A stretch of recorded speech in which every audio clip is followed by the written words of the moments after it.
dia, boa tarde, boa noite. Eu sou a Bianca Vigolino e nessa edição iremos tratar de um assunto super importante e relevante para a sociedade, que é as fake news no contexto da pandemia da Covid-19. Antes de tudo, vamos pontuar sobre alguns conceitos, acredito, imprescindíveis nessa conversa, que é a distinção entre os termos comunicação e informação. Afinal, estamos falando da mesma coisa? Nosso convidado de hoje, Jefferson, poderá responder esta dúvida. Bom dia, Jefferson. Olá, Bianca. Obrigado, é um prazer estar aqui com vocês.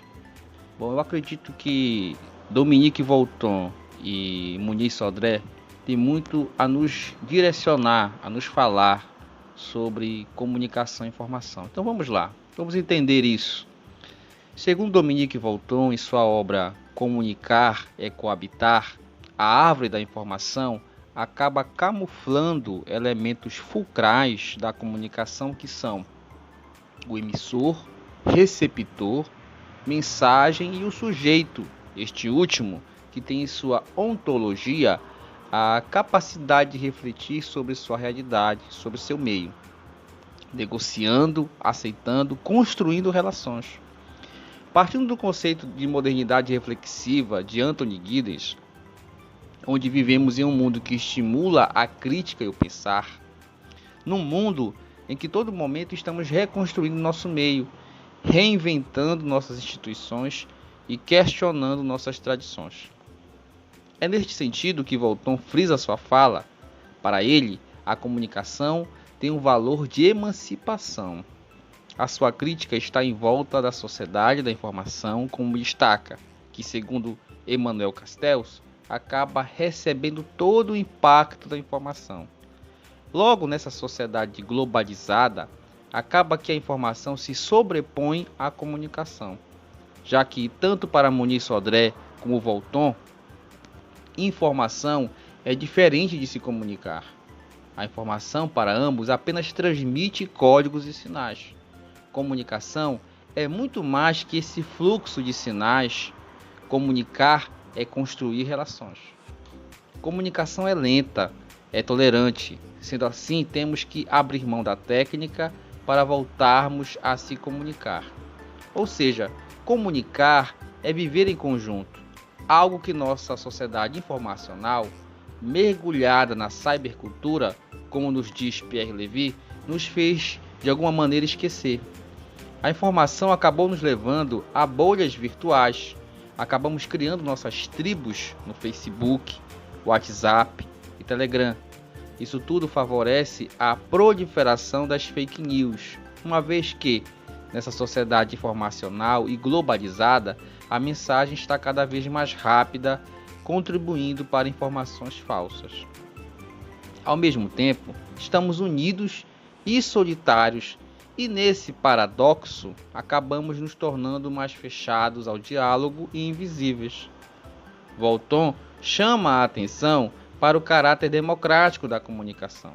Na Grécia Antiga, por exemplo, o escravo não podia ser cidadão, e ele era impedido disso, pois não tinha voz própria.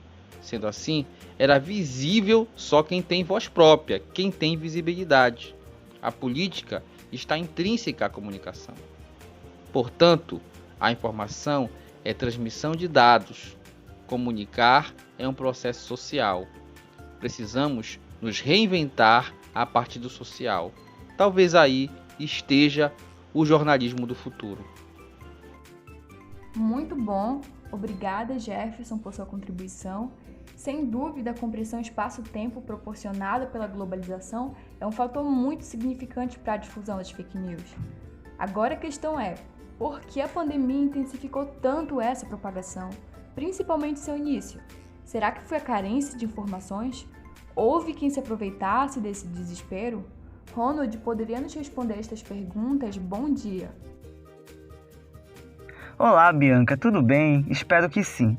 Então, uma das características marcantes das fake news são títulos apelativos que confirmam, na maioria das vezes, o que o leitor pensa a respeito do tema. E é óbvio que com o surgimento de uma nova doença, as notícias falsas relacionadas à cura milagrosa da Covid-19 ganharam ainda mais compartilhamentos. Se não bastasse, políticos de grande influência no mundo também contribuíram com a pandemia da desinformação. Em um de seus discursos, o presidente dos Estados Unidos afirmou que injeções de desinfetante ajudariam a limpar o organismo por dentro. Nas 18 horas após essa fala, o número de casos por intoxicação mais que dobrou em Nova York. Já no Brasil, não é diferente. Desde o início da pandemia, o presidente Jair Bolsonaro vem promovendo um verdadeiro show da desinformação. Além de promover um medicamento que não tem eficácia comprovada pela ciência, ele reproduz falas que colocam toda a sociedade brasileira em risco. Ainda bem que a imprensa vem criando uma mobilização para que todas as notícias sejam verificadas a fim de diminuir os impactos causados pela disseminação de notícias falsas.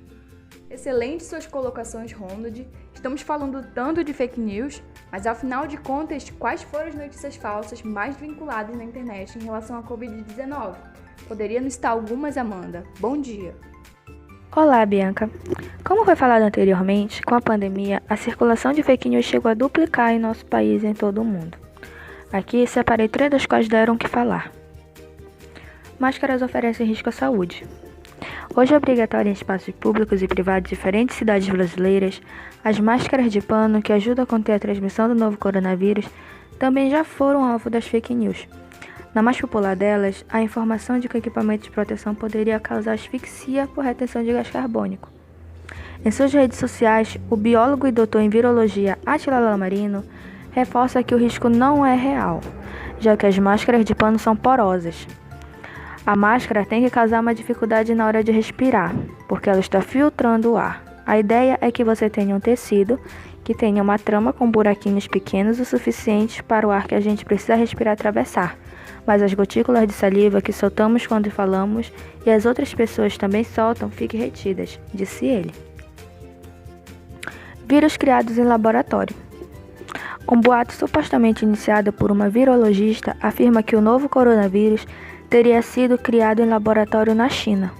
Mesmo após a negativa do governo chinês e evidências da comunidade científica, a informação falsa reverberou e influenciou uma escala de desinformação, ocasionando, por exemplo, na crise de confiança enfrentada pela vacina Coronavac por ser produzida pela chinesa Sinovac.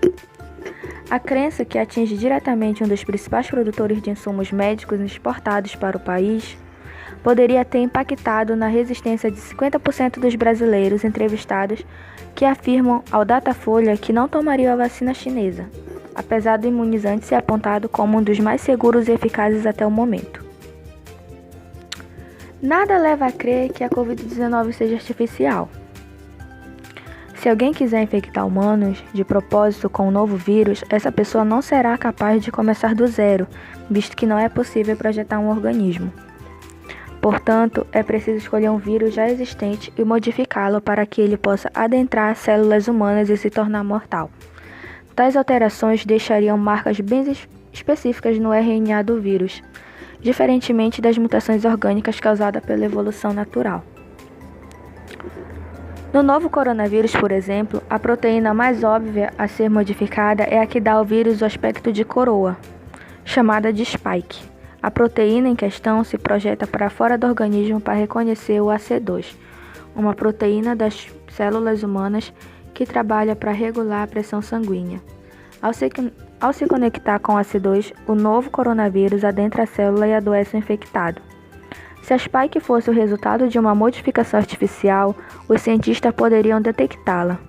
No entanto, um estudo de 2015 conduzido pelo Laboratório de Virologia de Wuhan já havia mostrado que uma nova versão da proteína, essa capaz de invadir células humanas, estava circulando em coronavírus de morcegos. Após o estopim da pandemia, um artigo controverso foi publicado na BioVix, plataforma que permite a publicação de estudos sem revisão, especialmente em momentos de urgência como agora.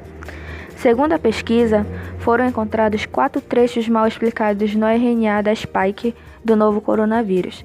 A informação causou alvoroço na comunidade científica, mas logo foi demitida por diversos outros profissionais da área. Conclui-se então que o novo coronavírus é decididamente orgânico, afinal, possui muitas características jamais vistas e inexplicáveis. Um vírus artificial se pareceria muito mais com outros já conhecidos. A eficácia da cloroquina para tratar pacientes da Covid-19. A hidroxicloroquina, medicamento inicialmente dedicado ao tratamento da malária, foi largamente estudado como um possível tratamento para casos graves da Covid-19, após uma publicação do infectologista francês Didier Raoult. No Brasil, a cloroquina tornou-se a principal aposta do presidente Jair Bolsonaro, que chegou a investir 1,5 milhões na produção do medicamento pelo laboratório do Exército. Na época, um falso estudo que alegava 87% de cura dos pacientes da Covid-19 após o uso do medicamento foi muito compartilhado. Após análise, porém, a Organização Mundial da Saúde assegurou que o uso da hidroxicloroquina não interfere na taxa de mortalidade pela Covid, retirando o medicamento da lista de testes. Até agora, nenhuma pesquisa científica que demonstrou a eficácia da hidroxicloroquina apresentou resultados que tenham agradado a comunidade científica. Por causa disso, a Organização Mundial da Saúde não indica o medicamento como um dos possíveis tratamentos benéficos para a Covid-19. Finalmente, como nós, leitores e demais audiências, podemos identificar e combater as fake news? Bom dia, Bianca. Então, ainda que seja responsabilidade dos veículos de comunicação fiscalizar o compartilhamento de notícias falsas em suas plataformas, acredito que a principal medida para combater esse mal deve partir do próprio indivíduo, como sempre leia a notícia na íntegra antes de compartilhá-la, assim você saberá o conteúdo todo e evitará a divulgação de informações imprecisas. Procure sobre a notícia no Google e veja se outros meios de comunicação com credibilidade também compartilharam algo sobre ela. Pesquise sobre o portal que está noticiando o fato e veja se sua reputação é confiável. Verifique a data de publicação da notícia e certifique-se de que ela é recente. Consulte órgãos oficiais e avalie se o fato é realmente possível. Muito bem, obrigado Devaldson, Amanda, Ronald e Jefferson pelas belíssimas palavras. Foi muito bom conversar com vocês. Infelizmente, a gente encerra aqui essa primeira edição. Eu sou Bianca Virgulino, espero você na próxima.